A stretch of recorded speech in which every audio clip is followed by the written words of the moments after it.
Alors, le diamagnétisme est la propriété intrinsèque de chaque matériau à être sensible à un champ magnétique extérieur.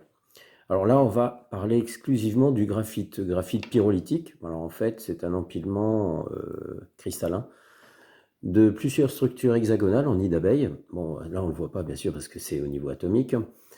Et cette configuration intrinsèque du matériau lui confère une propriété, c'est-à-dire de repousser des lignes de champ magnétique extérieur. Alors, on connaît le supraconducteur à température ambiante, le lithium, barium, cuivre, le Ibakio pour les chimistes avertis. Et là, donc, c'est une structure de carbone, quoi, de graphène. Et donc, pour expérience, on va s'amuser à faire de la lévitation. Alors, ce type de graphite, hein, on retrouve partout, hein, c'est le carbone des graphites, quoi, de mines de crayon, de critérium, voilà. On peut s'amuser à plein de petites choses. Et entre autres, le graphite a des propriétés thermiques très, très, très intéressantes dans l'industrie, aussi bien thermiques qu'électriques. Thermique, il peut résister à plus de 3000 degrés. Donc, il peut être utilisé dans des tuyères de fusée, dans les hauts fourneaux, température. Et puis aussi de la conduction électronique ou de la diffusion de la chaleur. On va prendre un morceau de graphite que j'ai taillé quoi, dans une lame justement de graphite pyrolytique, comme je vous l'ai montré tout à l'heure, en plus grand, mais bon, je l'ai fait en tout petit, quoi, un tout petit, on va dire un tout petit rectangle, de rien du tout. J'ai agencé ces aimants de manière assez précise. Il y a 9 aimants, cubiques. Voilà. Ce que je voulais vous montrer, voilà, c'est que, bon là, en parfaite lévitation, elle pourrait rester comme ça des années. C'est que si je le mets ici à cet endroit, ici, là, si je le mets ici, voilà, il est repoussé justement ici. Parce que le champ magnétique, en fait, il est recourbé comme ça, de manière à avoir, on va dire qu'on a un sud ici, un nord là, un sud là, et voilà. C'est agencé de telle manière à ce que, voilà, le graphite est très sensible, d'accord, au champ magnétique, mais quand même de manière assez intense. Et donc à sa proximité, parce qu'on a une lévitation de, allez, à peine 2 millimètres là, d'accord, hein. Et donc, comme vous pouvez le constater, il se met aux intersections de chacun des aimants. Voilà, donc là, c'est une lévitation dite diamagnétique. Donc on peut s'amuser à agencer des petits mobiles comme ça. Bon, on va dire que bon, c'est assez ludique, mais bon, pas forcément très très très intéressant pour l'instant. Et on va essayer de passer à des petits mobiles. On va dire qu'on va essayer de faire léviter quelque chose de manière à lui donner un mouvement, soit rectiligne. Alors effectivement, j'ai oublié une petite chose. On ne peut pas parler quoi de champ magnétique sans voir sa structure des lignes de champ magnétique. Alors elles sont invisibles à nos yeux, mais quand je vous parlais de sensibilité à des matériaux comme le fer ou voilà, on va prendre de microparticules de l'émail de fer, et ça c'est la petite expérience de physique qu'on a tous fait à l'école, ou que vous ferez, vous les enfants, c'est de saupoudrer au-dessus d'aimants, justement, légèrement, de la limaille de fer. Voilà. Tac, tac, tac, tac, tac, tac, tac, tac. Voilà. Alors on voit justement que ces petites grains, ces mini billes, se sont agencées de manière... voilà. Donc le champ magnétique, comme je vous le disais, il est bien présent, mais on ne le voit pas à l'œil nu. Mais on peut le mettre en évidence grâce, voilà, tout simplement, quoi, à de la limaille de fer. Première expérience, n'est-ce pas, pour certains, en physique. Alors là, on peut voir qu'effectivement, le champ magnétique, les deux pôles sont ici. On va dire que, allez, au hasard, parce que je ne le vois pas, je ne le sais pas, il aurait fallu avoir une boussole pour déterminer soit c'est le sud, soit c'est le nord. Que ici, donc, on a un des pôles et de l'autre côté ici. Et donc, les lignes de champ se rebouclent autour de l'aimant. Alors, de manière, justement, en 3D, imaginez comme une pomme ou comme la Terre, les lignes de champ se recourbent d'un pôle à l'autre. Donc, voilà, de manière volumique. Là, c'est sur un plan, mais imaginez-le sur tout le tour de l'aimant. Donc, voilà, comment on passe à l'application ludique, mais pédagogique d'une certaine manière, parce qu'on va prendre des choses. Alors, donc, vous voyez un rail magnétique, et donc on va avoir un mouvement linéaire, rectiligne, tout en lévitant, donc toujours lévitation diamagnétique. Alors, j'ai taillé des petits morceaux rectangulaires, quoi, tout simplement, dans du graphite. Ça se coupe très très très bien au cutter. D'accord. J'ai agencé d'une certaine manière aussi les aimants ici, là, des petits aimants rectangulaires de 4 mm de côté pour 15 mm de long à peu près. Mais pas de manière désordonnée, ça a un ordre assez précis. Je vous montrerai tout à l'heure l'explication. Alors donc là, pour passer tout de suite à la démonstration, le petit rectangle graphitique enfin de graphite. Hop là, on le met là, et voilà. Voilà. Donc, en gros, ben, ça flotte, oui, ça flotte, mais l'objet en question, bon, lui, il n'a rien à voir, hein, désolé. L'objet en question, le graphite, lui, il est piégé entre ce bord-là et ce bord-là. Je vous montrerai pourquoi et comment tout à l'heure. Parce que sinon, il aurait tendance à glisser, tout simplement, sur les lignes de champ magnétique qu'on ne voit pas à nos yeux. Hein. Mais bon, lui, il est pas mal parce que d'une certaine manière, il matérialise bien sa lévitation diamagnétique. Voilà, voilà. Donc, je vais vous montrer maintenant la version customisée. Alors, les aimants, oui, j'avais oublié de dire. Les aimants, je les ai positionnés sur un petit métal tout fin que j'ai découpé en dessous pour que les aimants puissent tenir gentiment à leur place. Donc, le petit modèle customisé, oh, c'est tout bête, hein, je l'ai colorié, quoi. Bien, on passe à l'explication de l'agencement des aimants sur une plaque métallique. Donc, ça, c'est une plaque métallique en dessous. Hein. Voilà, d'accord. J'ai dessiné justement un agencement qui n'a rien de particulier. C'est tout simplement un empilement d'aimants les uns sur les autres. Alors, donc, nord-sud, nord-sud, nord-sud, nord-sud. Donc, ils s'attirent. Vous savez que deux pôles de même nom se repoussent. Donc, voilà. Mais là, ils s'attirent. Donc, c'est un empilement tout bête. Hein. Donc, de face. Et donc, l'allure du champ magnétique, les lignes de champ magnétique, voilà, c'est comme la pomme, comme je vous l'ai dit, comme la Terre, c'est exactement comme ça. Les lignes de champ sont comme ça et se referment comme ça. Ok. Alors si on regarde cet élément-là, enfin les trois aimants, hein, parce que bon, je les ai coloriés, face nord rouge, face sud bleu.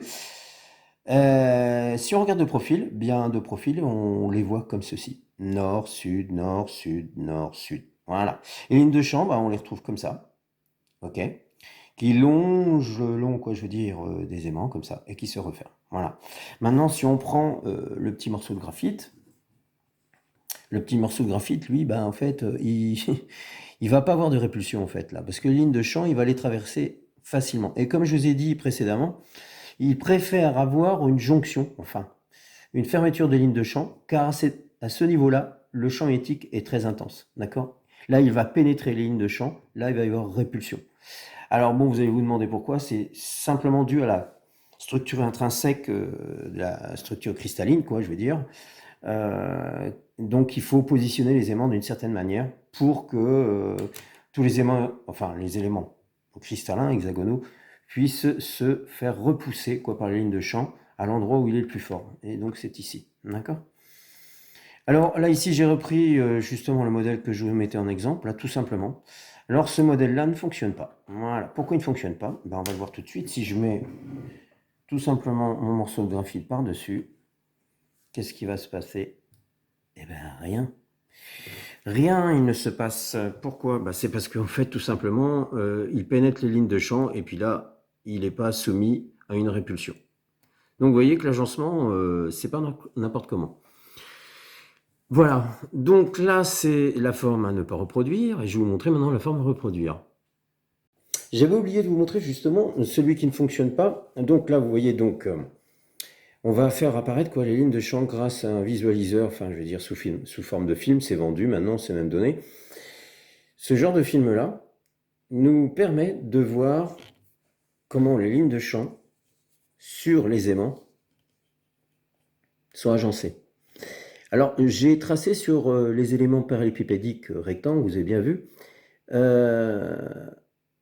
des lignes médianes, donc qui donnaient quoi, l'exemple de mon petit dessin, nord-sud, nord-sud, nord-sud. Donc, d'accord.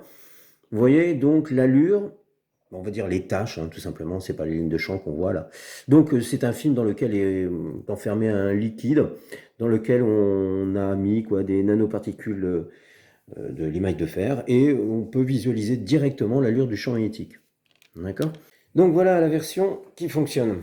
Alors comme vous pouvez le constater, j'ai simplement apposé quoi en écriture le nom des pôles. Sud, nord, nord-sud et tout. Donc vous voyez qu'en quinconce, on peut positionner ces aimants comme ça. Mais c'est très important, c'est dans cet état-là que justement le graphite va pouvoir l'éviter. Donc démonstration, c'est simple. Paf. Bah, déjà voilà, il est répulsé. On repositionne. Tac. Voilà. Là, on voit bien qu'il flotte dessus. D'accord? C'est très important car il n'y a que dans cette configuration-là où justement les lignes de champ vont tenir l'élément de part et d'autre. au milieu. Dû aux jonctions, comme je l'ai dit, des jonctions magnétiques entre les aimants. Voilà, donc, voilà. Il suffit juste de prendre une boussole ou tout simplement de voir les aimants les uns vers les autres et de les positionner face à vous, quoi, les épaules vers vous. D'accord? Et donc, c'est la version qui fonctionne. Maintenant, si on veut visualiser l'allure du champ magnétique, on reprend notre petit film et on le met par-dessus. Et là, on voit bien qu'effectivement, on voit que des taches noires. Bon, allez, je me suis un petit peu embêté, simplement pour vous montrer quelques petits détails par rapport à la version qui fonctionne. Comme je vous disais, nord-sud. Bon, comment les lignes de champ magnétique s'agencent, c'est comme ça.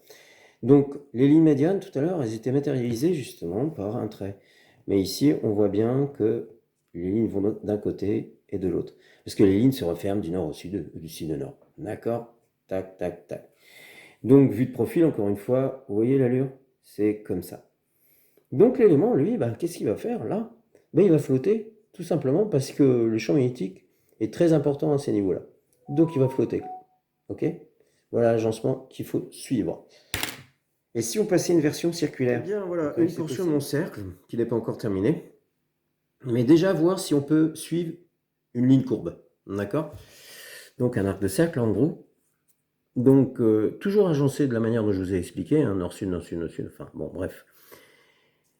Et là, on regarde si ça marche. Eh ben, dites donc, ça marche. Cool. Voilà. Donc, la preuve est faite.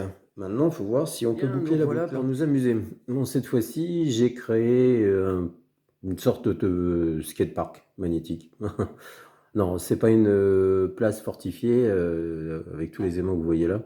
C'est tout simplement que les aimants vont me permettre, avec leur champ magnétique ici, de répulser, entre guillemets, quoi, le graphite pyrolytique avec des lignes beaucoup plus intenses sur tout le pourtour. Et puis en même temps, ils font les bords. Voilà.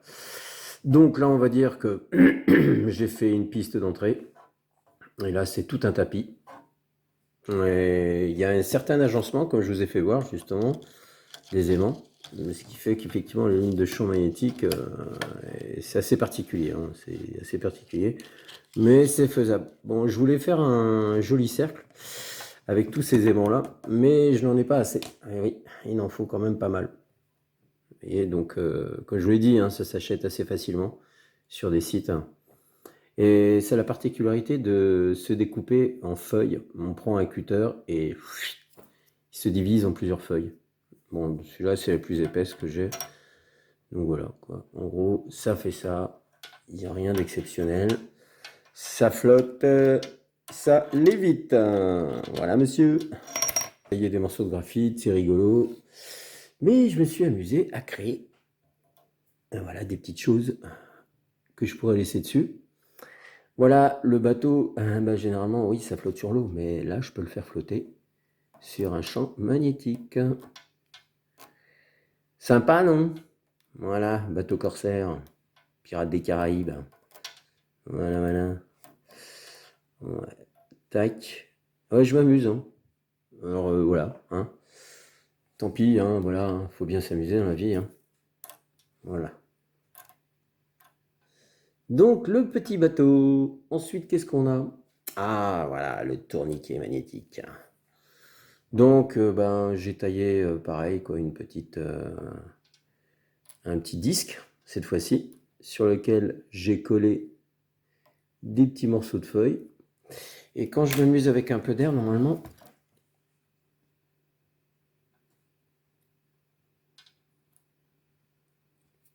voyez, on peut le faire tourner. Bon, c'est ludique, hein. Mais bon, on apprend des choses. C'est sympa. Aux jeunes, généralement, lors des fêtes de la science, je leur montre des choses comme ça. Toutes mes réalisations, bien sûr, sont ludiques, mais à la base, il y a des petites connaissances en physique. Voilà, c'est comme ça qu'on apprend, en s'amusant. Ah, alors là, attention, alors là, j'ai le corsaire des corsaires, ou enfin, bon, vous prenez pour qui vous voulez. Ouais, c'est pas Dark Vador, non. Non, au départ, oui, je voulais le faire, mais non, j'ai pas réussi, j'ai mal dessiné. Donc, pas grave. Il a une épée, oui, alors laquelle épée laser, épée sabre de lumière ou sabre tout court. Et ouais, j'ai Marty McFly. Yes, retour vers le futur avec son skate. Ah, c'est la baston, attention. Ouais. Voilà, voilà. Bon, alors tout ça pour vous dire qu'on peut s'amuser tout en apprenant. Voilà, des choses. Ok? Bon, d'un peu plus près, je voulais pas montrer effectivement. Parce que c'est pas évident comme ça à distance. Alors ça flotte bien, hein, bien sûr, hein. Il n'y a pas de magie hein, là-dessous. Simplement des lois physiques. Certains magiciens m'ont demandé justement des choses comme ça.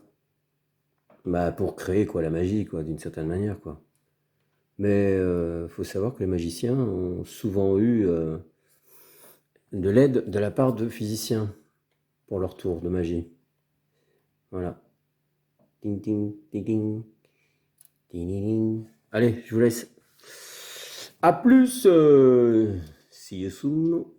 Thank you, everybody.